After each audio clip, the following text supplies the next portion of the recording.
Madame Beau, vous avez un rapport concernant différents déclassements du domaine public. Oui, en effet. Il s'agit du déclassement du domaine public de la ville dans 4 secteurs donnés. Alors d'abord, la partie du chemin des anciens abattoirs et de l'avenue du Grand Verger. Il s'agit d'une opération de restructuration avec notamment une mutualisation du futur parking pour les habitants des opérations de logement à venir sur Vétretex.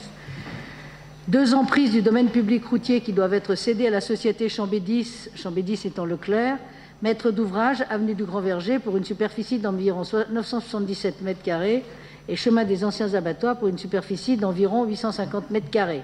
Une enquête publique a été ouverte du lundi 18 juin 2018 au mardi 3 juillet 2018 inclus, préalablement à la décision de déclassement de ces 2 emprises.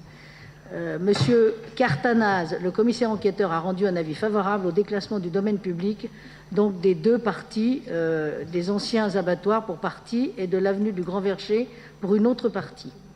Deuxième secteur, espace vert et liaison piétonne, avenue du Docteur Desfrançois, Faubourg Nézin. Il s'agit du déclassement d'une emprise dans le cadre de l'opération des Portes de Mérande. Elle est située au niveau de l'espace vert boulevard de l'Émin, avenue Docteur Desfrançois, avec en particulier un escalier qui permet la liaison avec le Faubourg Nézin. La suppression de l'escalier s'avère indispensable dans un premier temps, mais le programme des travaux comprend bien la création d'un nouvel escalier desservant le Faubourg Nézin. Le 4 juillet 2018, M. Jean-Jacques Duchesne, commissaire enquêteur, a rendu un avis favorable au déclassement du domaine public de cet espace vert et de la liaison piétonne d'une superficie globale de 272 m² environ. Rue Piléwil, la désaffectation de la rue Piléwil en tant que voie de circulation a été constatée par maître Marlène Hureau, huissier de justice à Chambéry, le 28 juin 2017. La société Q-Park France est bénéficiaire depuis le 11 septembre 2017 d'un permis de construire en vue de la réalisation d'un parking en ouvrage et d'un local commercial boulevard de l'Émin, quai Charles Ravet. Ce projet rendant nécessaire une modification de voirie, une enquête publique a été ouverte du mardi 22 mai 2018 au mardi 5 juin 2018 inclus, préalablement au déclassement du domaine public de la voie dénommée rue Piléwil. Une nouvelle voie sera aménagée après travaux en parallèle et en contrebas du boulevard de l'Émin. Cette nouvelle voie offrira une liaison directe et sécurisée au mode actif de circulation vélo et piéton entre le quai Charles Ravet et le Faubourg Nézin. Son ouverture sera concomitante à l'ouverture du parking. Monsieur Jean-Jacques Duchesne, le 4 juillet 2018, a donné un avis, commissaire enquêteur bien sûr, a donné un avis favorable au déclassement du domaine public de la rue Piléwil pour une superficie de 379 m². 2 parcelles d'espace vert, boulevard de Bellevue. Un projet de renouvellement urbain du quartier de Bellevue, conçu en 12 étapes ou îlots, va se dérouler sur une vingtaine d'années, permettant à la fois de travailler sur le bâti, sur une mixité sociale, sur le cadre de vie et sur une accessibilité. Dans le cadre de ce projet, 2 lacets du boulevard de Bellevue doivent faire l'objet d'aménagements nécessitant en cela le déclassement du domaine public des parcelles situées boulevard de Bellevue, cadastrées section CS numéro 23 et CS numéro 26 pour partie.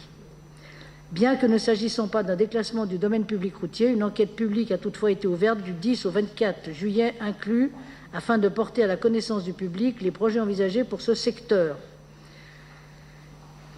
L'étape de protection de la colline de Bellevue dans le cadre de la procédure de l'AVAP et du PLU a conduit à la constructibilité des 2 parcelles, autorisées conformément à la volonté de la loi ALUR sur la densité urbaine. La densité devrait être maîtrisée dans un contexte de préservation des espaces. Monsieur Guy Truchet, le 10 août 2018, a assuré les fonctions de commissaire enquêteur pour cette enquête publique. Il a rendu un avis favorable au déclassement de ce domaine public d'une superficie globale de 7 580 m². Il est donc demandé au conseil municipal, sur ces 4 secteurs, de décider le déclassement du domaine public de 2 emprises situées chemin des anciens abattoirs et avenue du Grand Verger, décider le déclassement du domaine public de l'espace vert et de la liaison piétonne située avenue du Docteur Desfrançois, Faubourg Nézin, décider le déclassement du domaine public de la rue Piléwil, décider le déclassement du domaine public des emprises situées boulevard de Bellevue, telles qu'on les a définies ci-dessus, et d'autoriser le maire ou son représentant à signer tous les documents afférents aux 10 déclassements et procédures. Merci Madame Beau. J'ouvre le débat. Monsieur Serino. Oui, c'est un rapport un peu inhabituel parce qu'il mêle plein de dossiers différents. n'ai pas souvenir qu'on ait déjà fait comme ça des paquets de déclassements. Ceci dit, pour vous rassurer sur la forme liée au fond, il n'y a pas beaucoup de ces déclassements qui ont notre validation, évidemment. Il n'y en a même pas du tout. Nézin, on en a déjà longuement parlé, Piléouil de même. Leclerc, nous en avons déjà parlé aussi. Reste ce sur quoi je m'attarderai un tout petit peu plus, mais pas très longtemps, rassurez-vous, sur la question de Bellevue. Moi, je suis quand même très surpris qu'on fasse une... Alors, j'ai bien entendu tout ce que vous avez dit et je vais y revenir. Je suis quand même très surpris qu'on fasse une enquête publique entre le 10 et le 24 juillet. Enfin, c'est une première chose. Je trouve que, pour le moins, ça manque de courtoisie. Et en tout cas, ça ne renvoie pas une image d'une volonté d'impliquer les riverains, les habitants, dans une démarche positive. Au-delà de ça, je trouve aussi que le rendu du rapport est, en tout cas ce qui nous a été communiqué, hein, je crois que d'ailleurs c'est un peu plus épais que ça théoriquement, hein, mais bon, on nous a communiqué un rapport qui émet un avis favorable effectivement à ce déclassement sur les deux ténements de Bellevue, mais qui n'a aucune recommandation. Contrairement à, par exemple, le rapport sur Piléouil ou Nézin, où là, on a une batterie de recommandations. Donc on voit qu'il y a un travail qui a été fait. Bon. Là, on a l'impression qu'il n'y a rien, quoi. C'est vide. Hein. On a fait ça un peu au cœur de l'été, finalement. Hein. C'est bien ça. Sur le fond, bien évidemment, c'est le plus important. Bon, beaucoup de choses ont déjà été dites avant même le conseil municipal. Mais pour la clarté des débats, je reprends juste 3 points. Je crois qu'il est fondamental d'avoir une vision globale. Une vision globale, pas seulement de la colline, de ce que doit être notre réflexion sur la place de la nature dans la ville, la préservation d'espaces de respiration, et particulièrement, en ce moment, on l'a déjà dit, c'est un peu redondant, mais je crois que la répétition est nécessaire. Et les prises de conscience des uns et des autres, de nous, de vous, de tout le monde. Moi, je ne dis pas que vous n'êtes pas conscient de certaines choses. Et j'attends aussi de votre part que vous puissiez entendre que nous ayons une approche aujourd'hui peut-être encore plus consciente de ce que doit être la place de la nature dans la ville. Que ce fut le cas dans les années 60, 70, 80, que sais-je. C'est vraiment important, parce que l'été qu'on a vécu, le mois de septembre qu'on vit, depuis maintenant de nombreuses années, montre qu'il y a des phénomènes sur lesquels nous devons agir, et pas seulement en surface. Et nous avons notre rôle en tant que collectivité territoriale à jouer là-dedans. Et c'est vraiment très important. Je parle bien sûr des questions de canicule, de réchauffement planétaire, de lieux de respiration, de lieux de fraîcheur, de lieux de détente aussi, évidemment, de lieux sociaux, c'est-à-dire où on va se retrouver pour pouvoir vivre dans son quartier, au cœur de son quartier, d'accès possible pour l'hypercentre, qui lui-même est très peu végétalisé, on le sait tous. Et c'est pour cela que ce premier point est très important. Deuxième point, éviter une excessive densification. J'entends ce que vous nous dites, monsieur le maire. Vous nous dites la loi Allure nous impose. Oui, on l'entend. Mais pour autant, on verra. Alors je ne veux pas anticiper sur les projets, puisque vous nous avez dit qu'il n'y en avait pas. Mais ce que nous avions vu à l'intérieur de l'enquête publique, on a bien compris que c'était un vieux document, hein, parce que c'était encore Chambéry-Alpes-Habitat dans le document. Donc on a bien compris que c'était un peu ancien. Mais cette densification, aujourd'hui, c'est un vrai débat. C'est un vrai débat. Et surtout à l'approche de l'hypercentre. Voilà. Et surtout, si vous avez le projet, comme ça a été très bien dit tout à l'heure, dans le cadre du PRU, de maintenir une qualité d'espace naturel importante, voire même intégrer intégrer tous les cheminements, ça c'est très bien, on a voté ce rapport tout à l'heure, et puis voir prolonger l'escalier. Tout ceci pourrait s'inscrire effectivement dans un projet de faire revenir un petit peu les habitants de l'hypercentre en promenade dans le parc public de Bellevue. Voilà, comme ils vont à savoir où, comme ils vont dans d'autres endroits qui sont des parcs où on n'imagine pas un instant faire des immeubles. Et Dieu merci. Eh bien oui, ça c'est le parc de Bellevue. Voilà, il y a des bancs, il y a des gens qui prennent leurs chiens, des gens qui viennent là pour se rafraîchir l'été, et c'est sain. Voilà pour la densification. Enfin, troisième point, et j'insisterai pas trop, même si ça me tient encore plus à cœur peut-être, mais beaucoup de réponses ont déjà été données, c'est la question de la mixité sociale, mais étant donné qu'il n'y a pas aujourd'hui de projet, je ne vais pas anticiper sur quelque chose qui n'existe pas. Moi, ce que je note, c'est que finalement, il n'y a pas de projet, et vous l'avez dit.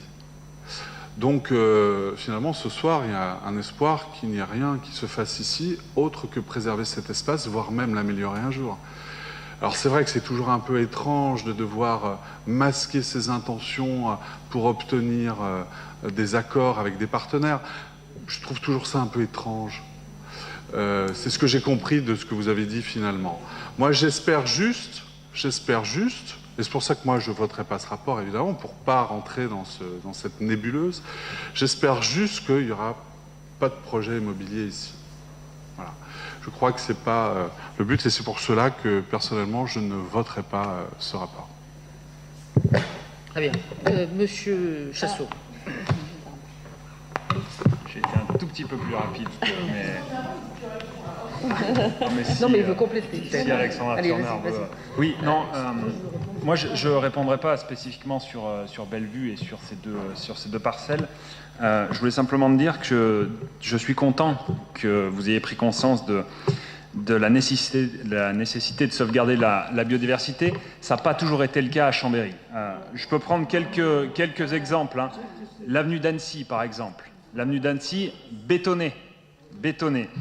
L'avenue Daniel Rops, par exemple, et les dizaines d'arbres qui ont été coupés sur cette avenue.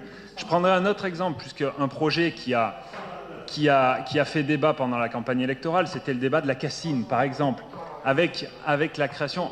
On ne rabaisse pas le débat, au contraire, on parle sur des projets d'ensemble sur Chambéry. On ne focalise pas sur un seul espace, sur deux petites parcelles de Chambéry. Moi, je parle bien de l'ensemble de la politique biodiversité sur Chambéry. La Cassine, par exemple, le projet qui a divisé à l'époque, pendant la campagne électorale, avec, dans votre projet, la création d'un autopont qui coupait la Cassine en deux, Ouais, enquête publique en juillet. Voilà, enquête publique en juillet, d'autant plus.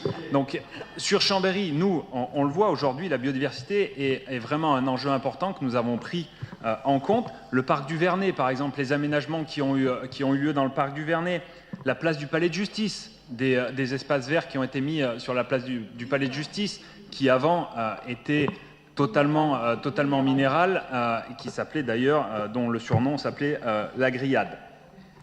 Les vergers publics que nous avons créés sur Chambéry, pour la première fois, à La Falaise, par exemple, en face du parking de La Falaise, vergers publics, des arbres plantés ici, avec les habitants, avec les conseils de quartier, avec les écoles.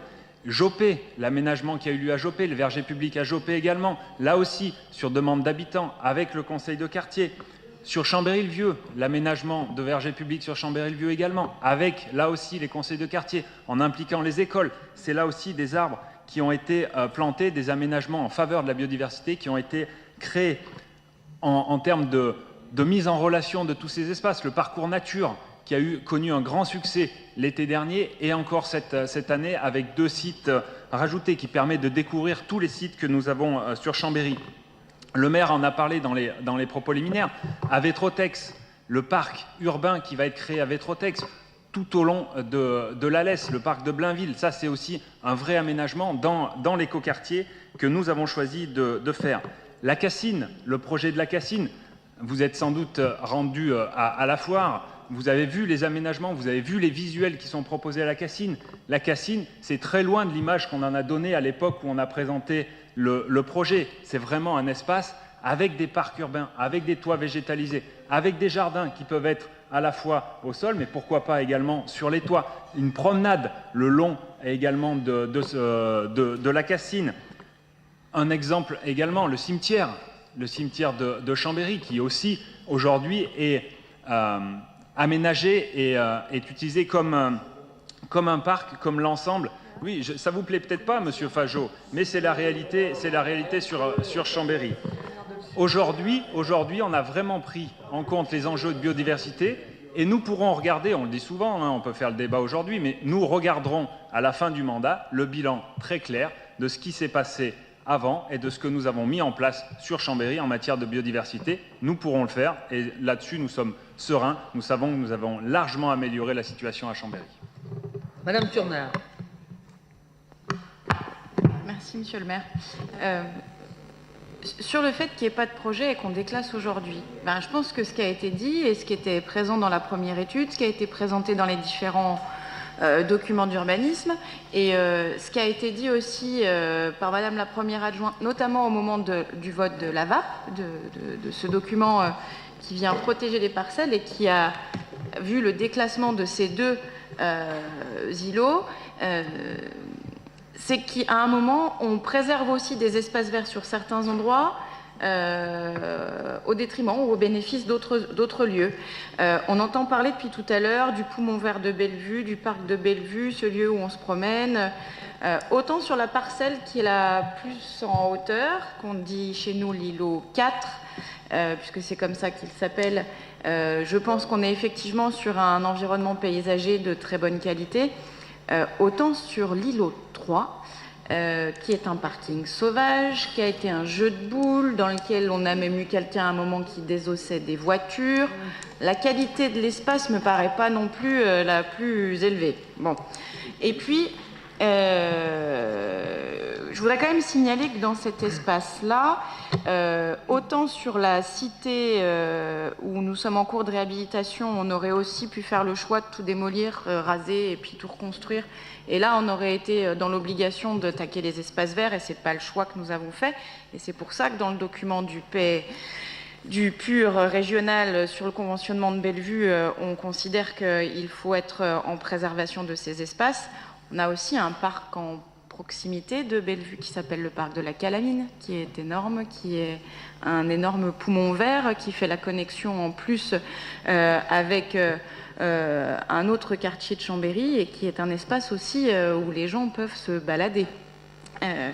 Je pense qu'à Chambéry, il faut qu'on arrête d'opposer les secteurs urbanisés, les secteurs poumons verts. Je pense qu'on peut faire coexister les deux.